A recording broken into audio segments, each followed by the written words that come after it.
Friends, स्वागत है आपका इंडियन रियलिटी वायर्स के आज के एपिसोड में। फ्रेंड्स, डीएमआरसी ने ग्रेटर नोएडा मेट्रो के एयरपोर्ट लाइन का नया डीपीआर तैयार किया है और इसमें कई नए डेवलपमेंट हैं जो एयरपोर्ट लाइन को अब तक के सभी मेट्रो कॉरिडोर से अलग बना देगा।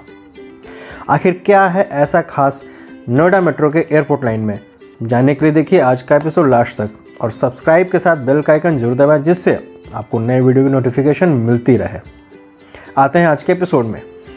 नोएडा इंटरनेशनल एयरपोर्ट को मल्टी मॉडल ट्रांसपोर्ट हब बनाने के लिए rail, road, metro, port taxi आदि के साथ जोड़ने पर सरकार मंथन कर रही है।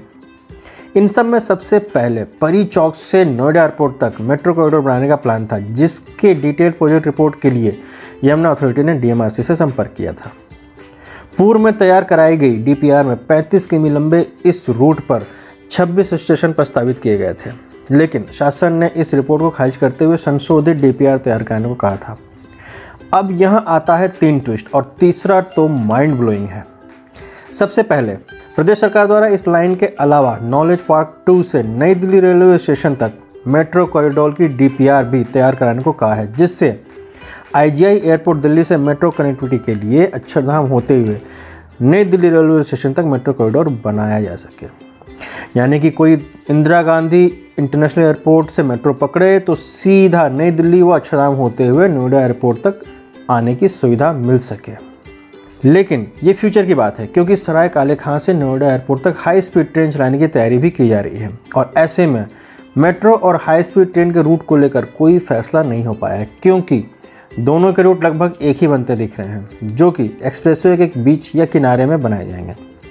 इसके अलावा मेट्रो का मजेंटा लाइन या कॉरिडोर भी टर्मिनल 1 से बॉटनिकल गार्डन तक आता है। ऐसे में परी चौक से नई दिल्ली की कनेक्टिविटी पर फिलहाल इंतजार कीजिए। अब आता है दूसरा ट्विस्ट। 35 किमी की इस दूरी में 26 स्टेशन का प्रस्ताव तो सरकार ने कैंसिल कर दिया और इसका कारण था मौजूदा ग्रेटर नोएडा कॉरिडोर से एनएमआरसी को होने वाला घाटा। जी हाँ, एक्वा लाइन के लिए सेक्टर 51 से ग्रेटर नोएडा डिपो तक बनाए गए 21 स्टेशन के लिए राइडरशिप अभी भी सबसे बड़ा सवाल है और उससे भी बड़ा सरदर्द है मेंटेनेंस, जो एनएमआरसी को घाटा दे रहा है। ऐसे में स्टेशनों की संख्या को कम करके इंफ्रास्ट्रक्चर कॉस्ट वो मेंटेनेंस को कम रखने के साथ साथ स्टेशन को ऐसे लोकेशन पर बनाने का प्लान मांगा गया जहां से एवरेज राइडरशिप भी मिले, तो मेट्रो एक फ़ायदे का सौदा बने, ना कि सफ़ेद हाथी। इनको ध्यान में रखते हुए नया डीपीआर प्लान तैयार किया गया जो आगे बताते हैं आपको।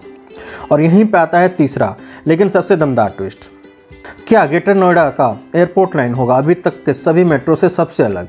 जी हाँ, इसकी संभावना बहुत ज़्यादा बढ़ गई है, क्योंकि आने वाली metro line high speed metro या सेमी हाई स्पीड ट्रेन जैसी बन सकती है और अपने मौजूदा 30 किलोमीटर प्रति घंटे से कहीं आगे 100 से 140 किलोमीटर प्रति घंटे की स्पीड से चल सकती है।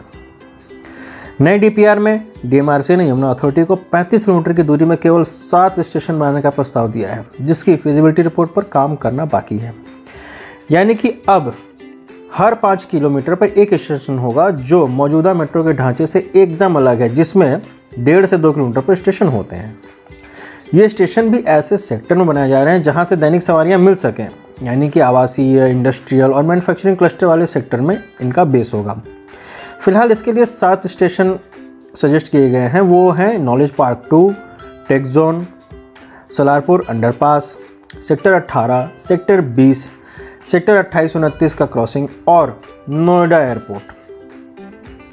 इसके अलावा इस रूट का इंफ्रास्ट्रक्चर ऐसा बनाया जाएगा कि मेट्रो 100 से 120 किमी प्रति घंटे की हाई स्पीड से चलाया जा सके, जिससे तेज़ी से ट्रैफिक मुक्त होकर एयरपोर्ट जाने वाले लोग निजी वाहनों के बदले नोएडा एयरपोर्ट को पकड़ें।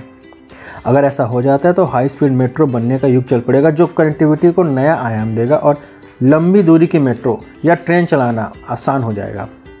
रही बात इसके इंफ्रास्ट्रक्चर की, तो देश के पहले दिल्ली गाजियाबाद मेरठ आरटीएस कॉरिडोर का निर्माण भी हाई स्पीड रेल चलाने के लिए ही किया जा रहा है, जिससे जुड़ी सभी तकनीक भी स्वदेशी है जो इस्तेमाल में की जा रही है। आज के लिए इतना ही, फिर मिलेंगे आपसे अगले एपिसोड में। तब तक जुड़े रहिए इंडियन रियलिटी वायर्स का चैनल सब्सक्राइब करके। धन्यवाद।